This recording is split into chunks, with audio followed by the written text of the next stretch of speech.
Hi YouTube and welcome back to my channel. If you're from the UK, you most likely heard about Sarah Everard's murder. For everyone else that doesn't know about this, Sarah went missing the 3rd of March. She disappeared after leaving a friend's house in the evening, followed by her body being found in the woods near Ashford, Kent, over a week later. Wayne, a serving Metropolitan Police officer, has been arrested on suspicion of her abduction on the 9th of March. On the 13th of March, she has been charged with murder. A man killing a woman.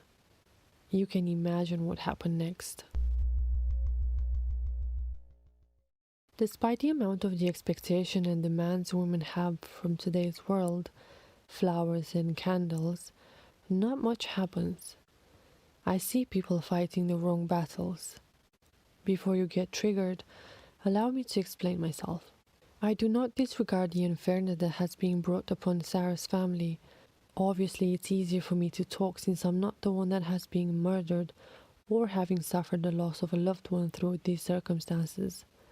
Nevertheless, my observation of the world still stands. However, the behavior and set of beliefs of the feminine world is what I want to comment on.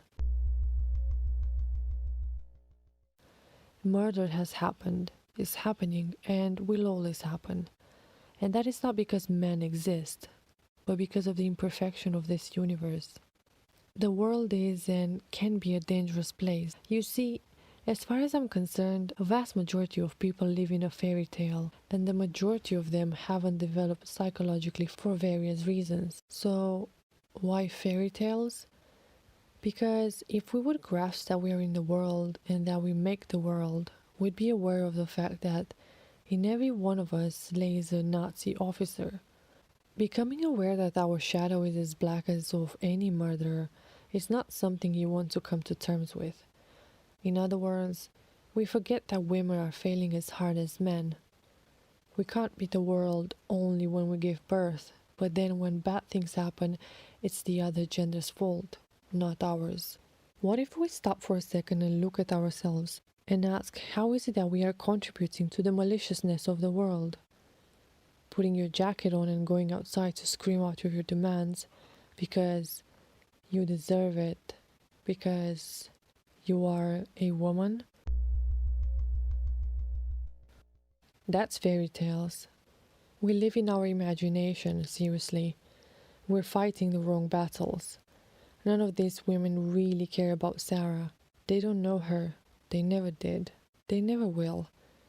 They don't know who she was, how she was like, if they would have liked her, and so on. However, they use her tragedy as an excuse to escape the discomfort of their life, to go out there and blame it on men.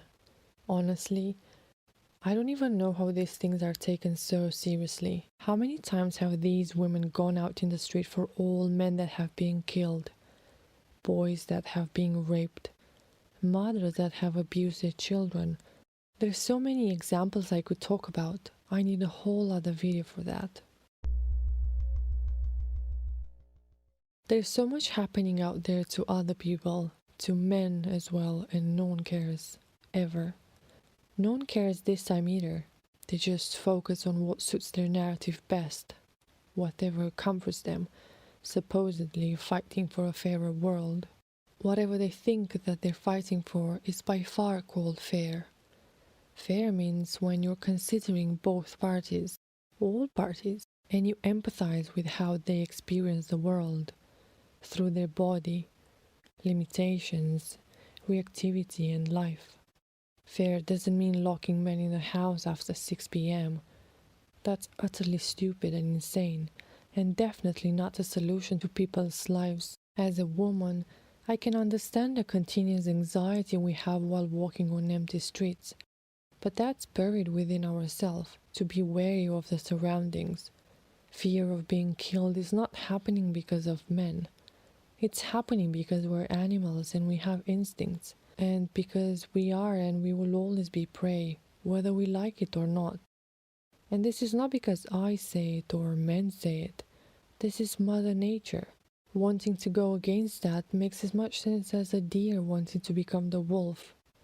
So, okay, we want safer streets. even though everyone seems to dismiss the fact that today's world is the safest that's ever been.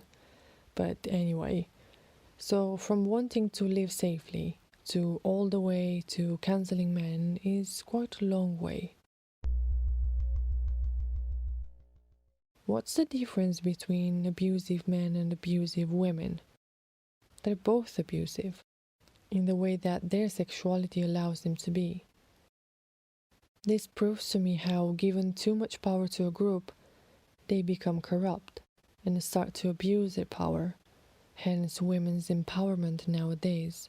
Just because a certain percentage of humans are psychopaths doesn't mean that all men are killers.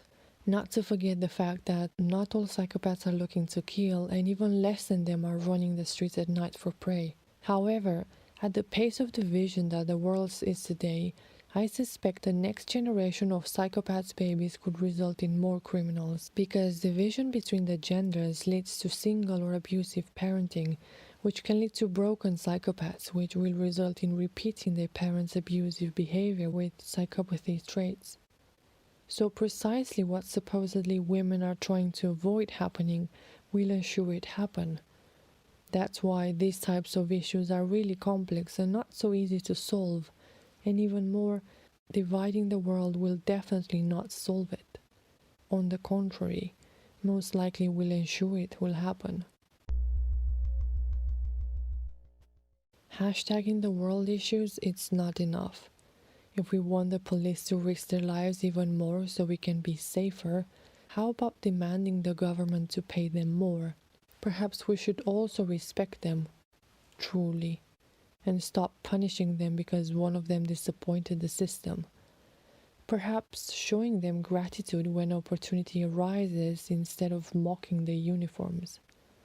How many times would you risk your life protecting a society that doesn't give a sugar about you? Clapping for them won't do the work.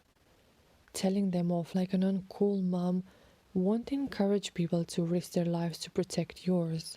If we accuse men, hate them, want them to disappear, but we require protection from them, it's not going to sustain the world.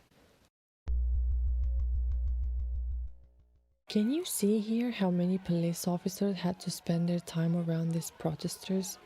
I bet none of them thought how many other killings have potentially happened because the police had to guard their protests rather than focusing on serious cases. How many people are calling the police when they have an argument with their neighbors? How many Karens have been arrested because they refuse to wear a mask in public? How many times teenagers haven't pranked the police?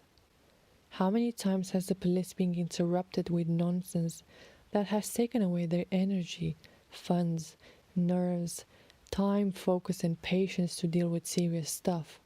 Can you see how we are all connected for what happens in the world? We're all guilty of it somehow, directly or indirectly. Can you imagine how the world will change if every one of us would look at ourselves for who we truly are?